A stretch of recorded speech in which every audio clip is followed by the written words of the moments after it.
guddiga madaxa bannaan ee doorashooyinka qaranka ayaa maanta qaaday tallaabo kale oo aad u culus iyagoona maanta iska dhex doortay guddoomiye cusub iyo ku-xigeen doorasho ka dhacday magaalada muqdisho ayayna maanta ku doorteen guddoomiyaha guddiga madaxa bannaan ee doorashooyinka qaranka iyo ku-xigeenkiisa. soo dhow daawad warbixin arrintaasi ku saabsan ayaan jecelahay inaan kula wadaago. haddii ay tahay markii ugu horeysay aad soo booqato page-ka follow dheh, like-na saar, muuqaalka siina share garay. magaalada muqdisho maanta waxaa ka qabsoontay doorasho ay qabsadeen guddiga madaxa bannaan ee doorashooyinka qaranka iyo sohdimaha iyagoona doortay guddoomiyaha guddigaasi iyo ku-xigeenkiisa. doorashada oo saakay waa berigii ka bilaabatay magaalada muqdisho ayaa guddoomiyaha guddiga doorashooyinka qaranka waxaa loo doortay cabdikariin axmed xasan, waxaana cod gacantaag ah ugu codeysay 17 xubnood oo ka tirsan guddiga madaxa bannaan. guddigan oo ka kooban 18 xubnood oo dhowaan la soo magacaabay ayaa maanta waxay isugu yimaadeen magaalada muqdisho ayagoona iska dhex doortay guddoomiye iyo ku-xigeenkiisa. waxaana goobjoog ka ahaa guddoomiyaha arrimaha doorashooyinka dowladda Soomaaliya xildhibaan Mahdi Maxamed Guuleed.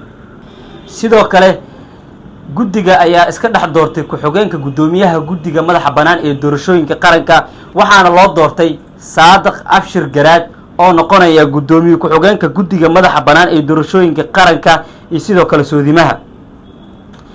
doorashadan ayaana ku soo aadaysa iyadoo dhowaan dowladda Soomaaliya ama golaha wasiiradu ay magacaabeen xubnaha guddiga doorashooyinka qaranka iyo soodimaha oo ka kooban 18 xubnood.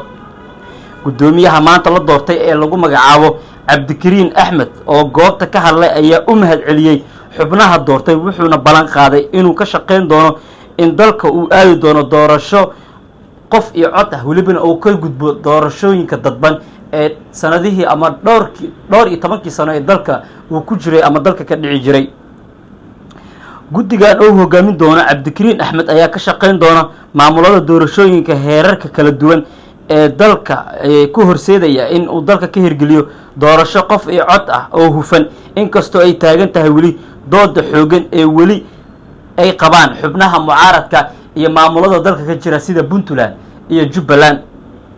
Soomaaliya ayaana haatan u diyaar garoobaysa doorashooyin qof iyo cod, waxaana doorashooyinkaas uu qorshihiisu yahay in uu noqdo doorasho qof iyo cod ah sida uu la yimid madaxweynaha Soomaaliya Xasan Sheekh Maxamuud, iyada oo dhinaca kale ay ka biyo diidan yihiin maamulada Puntland iyo Jubbaland iyo sidoo kale qaar ka tirsan siyaasiyiinta mucaaradka oo ay ku jiraan madaxweynayaal hore ee dalka soo maray iyo ra'iisul wasaare iyo xildhibaano ka tirsan baarlamaanka Soomaaliya.